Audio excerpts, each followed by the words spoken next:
इस धरती का पुत्र है, जो इस धरती की पुत्री है, वे सब भारत माता के अंश हैं। वे सब एक तरह से भारत माता ही हैं। और इसी सोच, इसी भावना ने हमारे संविधान को बनाया। इसी भावना ने आप सबको एक एक वोट दिया, जिससे आपका सबसे बड़ा अधिकार सरकार को चुनने का, सरकार को गिराने का आपको मिले। इसी सोच ने, इसी भावना ने इस तरह की संस्थाएं बनाई कि लोकतंत्र को मजबूत रखें। कैसी संस्थाएं थी ये? न्यायपालिका, मीडिया, संसद, ये राजनीतिक दल जिसका हम भाग हैं, विपक्षी दल, सत्ता पक्ष के जो नेता हैं वो,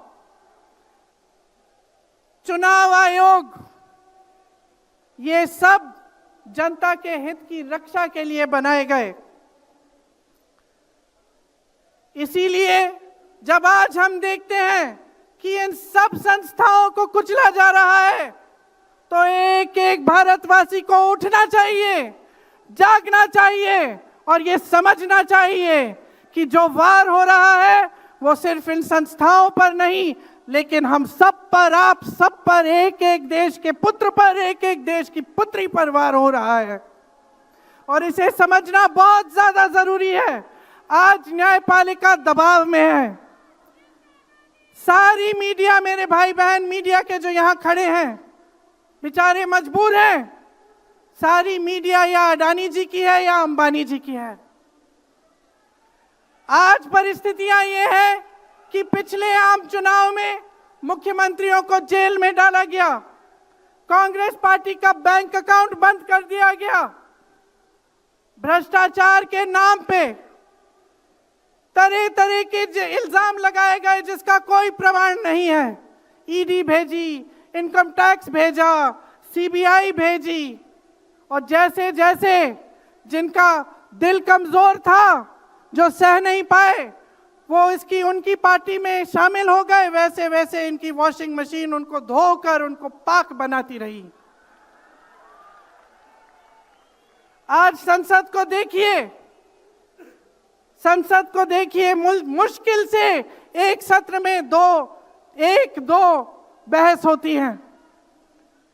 और जब हमने कहा, राहुल जी ने मुद्दा उठाया, खड़गे जी ने मुद्दा उठाया कि हमें बहस करनी है चुनाव पे, एसआईआर पे, जिस तरह से वोट चोरी हो रही है उस पे, तो घबरा गए, मानी नहीं बात। अंत में जाकर कैसे माने कि हम वंदे मातरम पर भी चर्चा करेंगे। तो हम संसद में ये बहस करते रहे कि राष्ट्रगीत किसका है, राष्ट्रगीत कैसे बना, राष्ट्रगीत क्यों बना, और जो बड़ी बड़ी समस्याएं हैं जिससे आप जूझ रहे हो, बेरोजगारी, महंगाई, पेपर लीक, उसके बारे में चर्चा करने की हिम्मत नहीं है। हिम्मत क्यों नहीं है?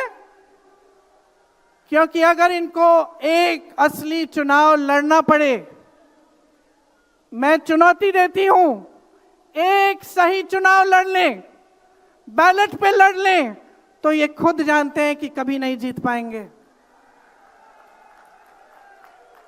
आज आपको मायूस होने की जरूरत नहीं है कि बिहार का चुनाव हार गए, क्योंकि पूरा देश देख रहा है कि ये चोरी से जीतते हैं। राहुल जी ने प्रेस कॉन्फ्रेंस की, पहले हरियाणा की बात बताई, महाराष्ट्र की बात बताई, कर्नाटक की बात बताई, बिहार में एसआईआर करके 65 लाख वोट काट दिए गए। और अगर ये सारे प्रमाण आप अलग कर दें तो एक साफ और साधारण बात सामने आती है। आचार संहिता के समय 10-10 हजार रुपए आप पहुंचा रहे हो, कोई आपको रोक नहीं रहा है। चुनाव आयोग आंख बंद कर रहा है, आंख मूंद रहा है। तो अगर ये चुनाव चोरी नहीं है तो क्या है? इनके पास जवाब ही नहीं है। ये जानते हैं कि आज के दिन जनता इनसे नाराज है, देखिए हिले हुए लगते हैं। संसद में मैं देखती हूं आत्मविश्वास घट गया है, आंखों में आंख मिलाकर नहीं देख पाते, सामने से गुजरते हैं तो यूं आंख झुका देते हैं। आत्मविश्वास कम हो गया है, घट गया है, अपने आप में विश्वास घट गया है, क्योंकि जनता का विश्वास भाजपा से, इनकी सरकार से, प्रधानमंत्री मोदी जी से, अमित शाह जी से सबसे हट चुका है।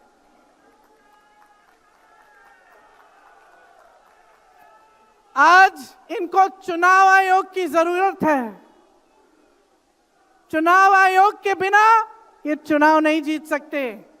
और याद रखिए, चुनाव आयोग के जो मुख्य जो 3 अधिकारी हैं उनके नाम आप याद रखिए, कभी मत भूलिए इनके नाम, क्योंकि ये आज हम लोकतंत्र पर वार कर रहे हैं। इतिहास में कभी ऐसा नहीं हुआ कि पूरा विपक्ष कह रहा है कि हमें विश्वास नहीं है चुनाव आयोग में, इन चुनाव में हमारा विश्वास नहीं है, ये चुनाव ठीक ढंग से नहीं किए जा रहे हैं। चुनाव की घोषणा से लेकर वोटर लिस्ट, आचार संहिता, प्रचार, मतदान, मतगणना, ईवीएम और नतीजे से तक हर कदम को, हर चीज को संदिग्ध बना दिया है इन्होंने। इनके साथ साथ सारी संस्थाएं इनके सामने झुक गई हैं, सरकार के सामने झुक गई हैं, इनको झुकाया गया है। राहुल गांधी जी ने बिहार चुनाव में लंबी यात्रा की एसआईआर के खिलाफ। क्यों की? क्योंकि एसआईआर में ये वोट काटकर चुनाव का नतीजा अपने पक्ष में करना चाह रहे थे। अब यूपी में शुरू हो गया है, 3 करोड़ नाम काटे गए हैं यूपी में। कितना योग्य है ये चुनाव आयोग भाजपा के लिए? ज्ञानेश कुमार, सुखबीर सिंह सांधू और विवेक जोशी, मेरे साथ बोलिए, ज्ञानेश कुमार, सुखबीर सिंह सांधू, विवेक जोशी। ये देश इन 3 नामों को नहीं भूलेगा। ये चाहे कितने भी बड़े बड़े, ये कितने भी इंतजाम कर लें इन लोगों को बचाने के लिए, एक दिन इन्हें इस देश को जवाब देना पड़ेगा कि किस तरह से इन्होंने हमारे वोटों का अधिकार हमसे छीनने की कोशिश की, किस तरह से इन्होंने साजिश रची। हर मोर्चे पर यह सरकार विफल है, हर मोर्चे पर। आज डॉलर 90 रुपए का हो गया है, जब 60 रुपए का हुआ था तो कौन रो रहा था सड़कों पे? कौन रो रहा था सड़कों पे? नरेंद्र मोदी जी बार बार कहे जा रहे थे, आज क्यों नहीं बोल रहे हैं डॉलर पे? निर्यात लगातार घट रहा है, आयात महंगा हो रहा है, विदेश नीति फेल हो गई है इनकी। हाथ पकड़ के चलते हैं ट्रंप जी के साथ, बड़े बड़े राष्ट्रपतियों के साथ, लेकिन जब समय आता है तो देश के साथ कोई खड़ा नहीं होता। यह है इनकी विदेश नीति। और इनकी नीति कि देश की सारी संपत्ति अपने 2 चेलों को, अडानी जी और अंबानी जी को पकड़ा देते हैं। यहां देश का नौजवान महंगाई से जूझ रहा है, बेरोजगारी से जूझ रहा है, पेपर देता है, लीक हो जाता है, कोई उसकी सहायता नहीं है, नशे की तरफ जा रहा है, बैटिंग ऐप में पूरे दिन बिताता है। और बैटिंग ऐप चलाया कहां से जा रहा है? कहां से चलाया जा रहा है? सूत्रों के मुताबिक प्रधानमंत्री के ऑफिस में ही एक शख्स ने बैटिंग ऐप के साथ में घोटाले किए हैं। इसकी चर्चा होती है क्या सदन में? क्यों नहीं होती? आपकी बेरोजगारी की चर्चा होती है, महंगाई की चर्चा होती है, मेरी बहनें यहां खड़ी हैं, आपकी सुरक्षा की चर्चा होती है। ना सदन में होगी, ना बड़ी बड़ी रैलियों में करेंगे ये लोग, ना आपके पास आकर आपसे बात करेंगे, आपके हालचाल पूछेंगे, आपसे पूछेंगे कि किस संघर्ष से आप गुजर रहे हो, कैसे जी रहे हो। क्योंकि हिम्मत नहीं रही इनकी, हिम्मत नहीं रही। जो था, जो बना था, जो 75 सालों से सबने संघर्ष करके बनाया था, वो सब तमाम बिगाड़ रखा है। तो मैं यहां लंबी बात नहीं करना चाहती, आपसे सिर्फ ये कहना चाहती हूं कि आपका ध्यान भटकाने के लिए रोज रोज ये कोई नया मुद्दा निकालते हैं। आप खुद देख रहे हैं, आप अपना ध्यान केंद्रित करिए। ये वोट का अधिकार आपका सबसे बड़ा अधिकार है। इन्होंने सब कुछ खत्म कर दिया है, लेकिन सच्चाई आप देख रहे हैं, सच्चाई आप आज समझने लगे हैं, और वो सच्चाई आपकी सच्चाई है। आप जीते हैं उसे। ये आपका अधिकार है जो आस्ते आस्ते आपसे लिया जा रहा है।